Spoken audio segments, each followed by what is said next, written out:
Hello everyone, Amanda here, thanks for joining me. So Sunday is napkin journal day for me. I'm a little bit later than normal. I normally upload at 7, but I've got waylaid today, just with life. So I've chosen this lovely napkin and I have pre-gessoed my page to protect it, to protect the layer underneath, which is last week's work, and also to help all of my mediums react and stick nicely, etc, etc. So I find that by ripping the napkins and giving them a more random edge, you get a better blend. So what I'm doing here now is adding what I think is gel medium to my page, only to discover that it's actually crackle paste, which is not what I wanted. What an idiot. So I wipe it off and we start again with the gel medium. Oh dear. The pots all look the same to me. So I'm going to add the gel medium and start applying the napkin, and I like the effect where it goes from one corner down to the other, you know, across the middle. So this is going left to right. Adding that napkin on, I'm not too worried if it wrinkles or tears. I just put it down, it doesn't matter. And the more random that things are, the better. I try not to overthink when I'm doing my napkin journal.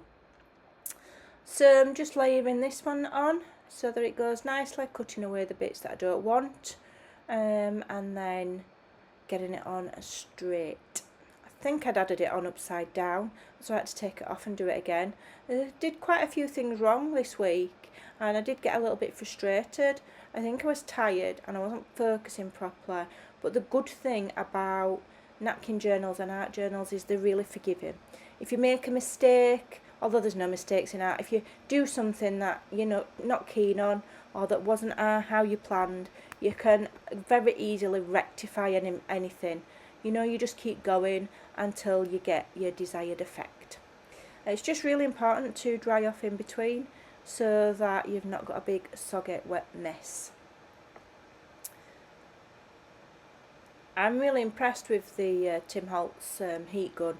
It really does, it works really fast, and I don't know, my pages don't seem to warp the same or as much as my previous heat tool. So I'm just trimming it off. You can see last week's work there if you didn't watch me do that one. She's called Amanda, the same as me. Then go back on to last week's napkin video. I do save them all. I am saving them all on a playlist so that you can have a look through at your leisure if you want.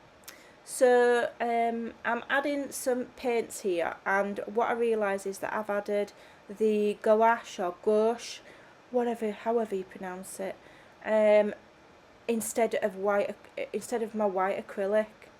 But I think, oh well, I've put it on now, I'll use it. I'm going to stop using that on my napkin journals and my mixed media because I don't like the effect that it gives. I don't like that it still carries on reacting. I like things that are a bit more permanent, that aren't going to change when you put other things on the top, because I'm not experienced enough just yet to understand how everything works with each other. And so if I stick to acrylic paints and my Inktense, which dry permanent, I know I can't really go wrong until I get a little bit more experience and understanding some of the products better. So there I've just added some pale blue acrylic, and it is just craft acrylic, just the cheap stuff. It's not artist grade, it doesn't matter, it's fine for just messing about in an art journal. If I was painting a masterpiece, then I might invest in more expensive ones, and as I get better and more experienced, I may well purchase some dearer paints, because obviously the colours in them will be better and they will move better on the page, but for now these cheap ones will do me fine. So I've added some pink there as well because I want quite soft colours on the bottom layer, so I start light and go to dark, you know, so that they blend out from the middle being dark and then out to the edge being soft, and then I'll edge the edge of the book with dark again. So here I'm using my Inktense pencils. I've got a beautiful colour there that I'm trying to add vibrancy to the centre of it there, and it's reacting with that gouache. I don't like that stuff. I'm not using it again. So I swap from the pencils to the blocks because the blocks are super intense, and started getting a bit more of a vibrant colour. Had I not added the gouache and it was just gesso or acrylic, I would be getting much more bright colours. But you live and learn. It's fine. Keep building the layers up till you're happy. I would have liked it to have been a little bit deeper in colour, but it is what it is. I'm going to keep moving forward rather than give up. Never surrender, and just keep going. Trust the process. I'll try and think of some more cheesy lines for you other than trust the process. It's getting a bit old, is that one, but it's true. So I'm keeping on, and I'm just re-adding another layer, and it's getting a bit more vibrant now. So it's all about adding layers and just keeping going until you get what you want. You get there in the end. It just does concern me, although this is quite a good quality mixed media paper, I don't want my last week's work to get ruined. But it turns out alright in the end, and the paper holds up nicely. I'm quite impressed with it, to be honest. And that's what you get when you invest in good mixed media paper. It can take a hammering, and I did give that paper a hammering this week. It's had about 500 layers on it to get to where I wanted to be. When you're more experienced, you probably won't need as many layers. So this image here is from an Etsy seller called Tandy Art, and what I'm going to do is every time I do a napkin journal, I'm going to find some cute artwork from Etsy and support a small seller and use them in my journal. So I'll leave a link in the description box below to where I got that cute fairy girl. Comes in a set of 4, really for card making. And these leaves and flowers are from Miss Small Art. She has them on her Buy Me a Coffee site. There's no price for them. You can have them for free, but it's kind of nice to leave a donation of some sort. So I printed the ones that I liked. They are 1-page digitals, and then I left a donation. So these flowers are absolutely beautiful, really pretty. Big mistake using the Beacon 3-in-1 glue. I will never use it again on my mixed media. It doesn't like the acrylic paint and the layers that I've got. It just doesn't like it. So I will use my gel medium. I don't know why I didn't just use my gel medium, but at least I know now not to do that. And every single time I do a journal page, I'm learning. Even if it's learning what not to do, you're learning. So I'm having a bit of a play, seeing what else I can put on there. These little numbers are cute. Again, just fussy cut digital prints that you can just build a pretty collage with. So then I decide I want to frame the edge of my work with something grey, and I find this lovely Tim Holtz stamp and stamp on the edge. Now I'm using a water-based pigment ink. It's nice and juicy, so I know it'll stamp nicely on all those layers of medium. It won't be a problem. You just need to wait and make sure it dries properly. So that ends up a really nice effect, and I start to get where I feel like the page is coming together, and I'm happy with it. Really lovely.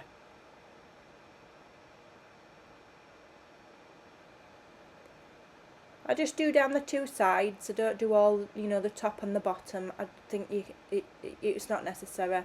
And then this lovely saying here was on the little digi that I got from Martha, and it says "You are enough," which I think is just a nice little sentiment for a journal page. Really coming together now. But now I want to edge the outside, the outer edge of my page to frame it. So I'm using that same dark smoky slate, I think it's smoky slate or basic grey, an old Stampin' Up one, but I want a soft edge. I always do my journals with a black edge, and this week I wanted something a little bit softer, so I'm sticking with grey and I'm refusing to use anything black. So I'm edging here with one of the Inktense pencils, and in the sets you actually get a pencil that's called an outlining pencil, which is like a grey rather than a black. So I outline all of the what I want outlining with it, and then I find that it just doesn't react as well with the water as the rest of the pencils do, and so I actually go back and do it all over again with a grey actual pencil, Inktense pencil, instead of the outliner. The outliner doesn't give me enough depth of colour when I add the water, but I'm still determined that I'm not adding black. I think it would spoil it if I added black. So you live and learn. I mean, it looks alright, but it's just not strong enough for me, which is why you'll see me go back over it.